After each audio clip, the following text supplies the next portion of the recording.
OMG, guys, I have been wanting to try tape-ins for so long. So I decided to try these tape-ins from sooooo. This is a company on Amazon.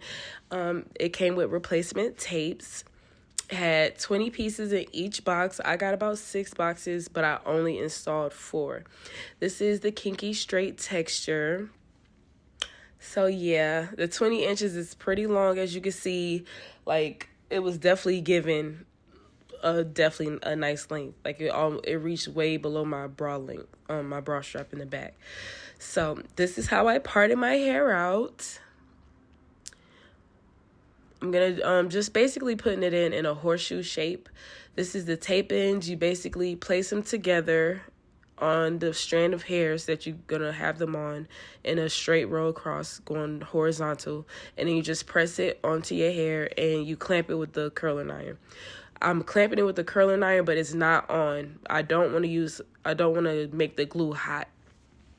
So this is after I installed my first row. Your girl was hype, like, period.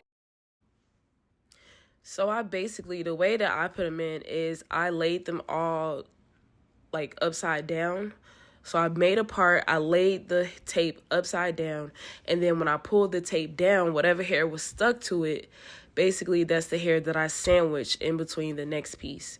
So you'll have like a little bit, let me show you a little bit better. I was hyped though, y'all. I see I was hyped.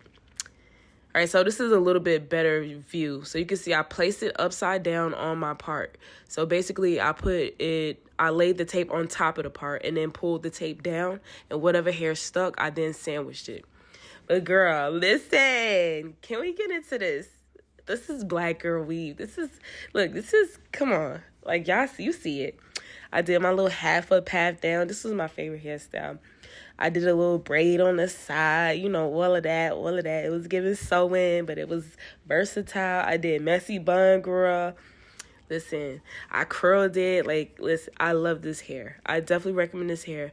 I recommend tape-ins, but you got to do it right. Get it taken out correctly. That's it.